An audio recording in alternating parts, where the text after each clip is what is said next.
Hi, this is Mark from Circle of the Dark Mother. Today we're going to talk about Lilith and the Jewish demonesses. This was indirectly requested. Someone asked about Astaroth, and so I thought I would do a video on Lilith and the other Jewish demonesses. Not covering all of them because that would take days, but some broad um, coverage. Jewish Lilith.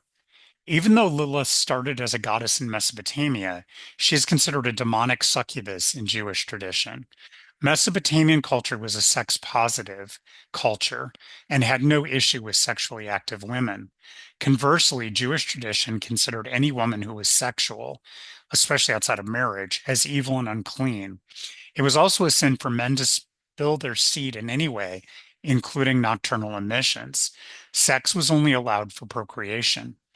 Lilith, as a spirit of prostitution, was said to come to men in dreams to seduce them. She would then use their seed to create demon children. Archaeologists have found clay bowls with incantations of divorce inside, turned upside down and buried in all four corners of a home. The bowls were to trap Lilith and break any ties she had to the man in question. Lilith was paired with Adam and the demons Samiel and Ashmedai in Jewish myth. Neamah. Neamah, whose name means pleasant, is closely related to Lilith in Jewish tradition. In some stories, she is Lilith's sister, and in others, her daughter. She is also one of the four spirits of prostitution. Naamah is mentioned in Genesis 4:22 as a descendant of Cain. She was the daughter of Lamech and Zillah and sister to Tubal-Cain. In Midrash, Noah's wife is named Naamah. She's also mentioned as Noah's wife in the Quran, and it calls her an evil woman. As with Lilith, she is called a consort of Samiel and mates with Adam after his fall from the garden. She is also identified with one of the women who caused the Watchers to sin and become fallen angels. I personally consider Naamah an aspect or mask of Lilith, since her attributes match almost identically. I see Naamah as an aspect of Lilith that incarnated and then, after passing, continued in that form. Agrat Bat Malat. Agrat Bat Malat, daughter of Malat, is considered a demoness in Jewish folklore. She is closely related to Lilith and is said to be one of the consorts of Samiel and a spirit of prostitution. In some tales, she is the daughter of Lilith, and in others, the daughter of Naamah. She is the youngest of the three, yet usually depicted as a hag. According to legend, demonic spirits, including Agat, were placed inside of a lamp and hidden in a cave near the Dead Sea. Later, the lamp was discovered by King David, who used her and the other inhabitants of the lamp,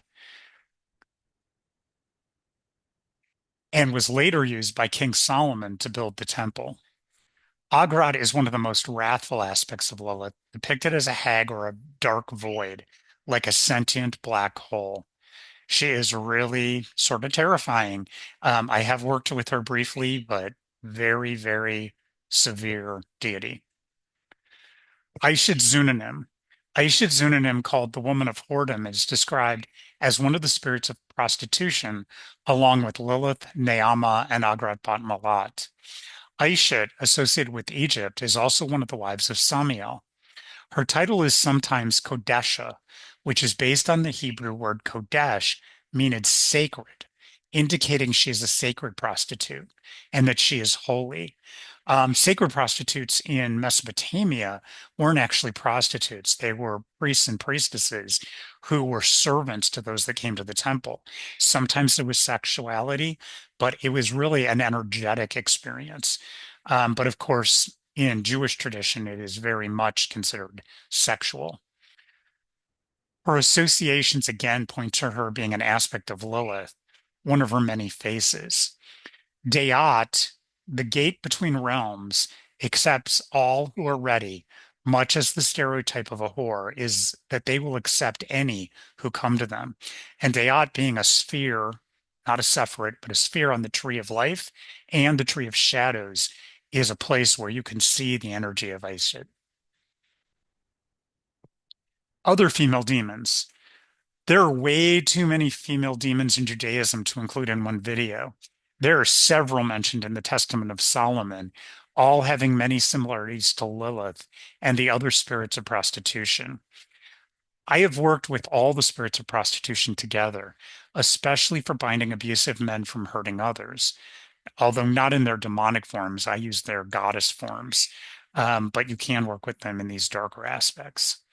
There is one other demoness that I will cover in the next slide, but as I said, there's dozens more, but are one-offs instead of mentioned multiple times. Ashtaroth. Ashtaroth is the name of a demon mentioned in the Goetia, Lesser Key of Solomon. Ashtaroth is considered male in the Goetic lore, but the name has a deeper meaning that points to a female being. The name Ashtaroth is actually a Hebrew translation of the name Astarte, which was a Canaanite mother goddess, much like the Mesopotamian Ishtar. Astarte was worshipped throughout Canaan and one of the most important deities in their pantheon. Because the Jewish religion became monotheistic and at odds with Canaan, Astarte was demonized and became Ashtaroth. In modern occultism, Ashtaroth is sometimes called the impure Venus. Interestingly, Astarte was the goddess of love and beauty in Canaan, as Venus was in Rome. She is considered impure in the occult tradition because of her status as a demon. I do not consider her a mask of Lilith, but a separate entity. In Mesopotamia and Canaan, Lilith was the goddess Lilitu, but Ashtaroth was the goddess Astarte. So there may be relationships, but I do not consider them masks of each other. Hopefully that was interesting and helpful. I may do more in this series. Again, if you have any suggestions, put them in the comments. Thank you.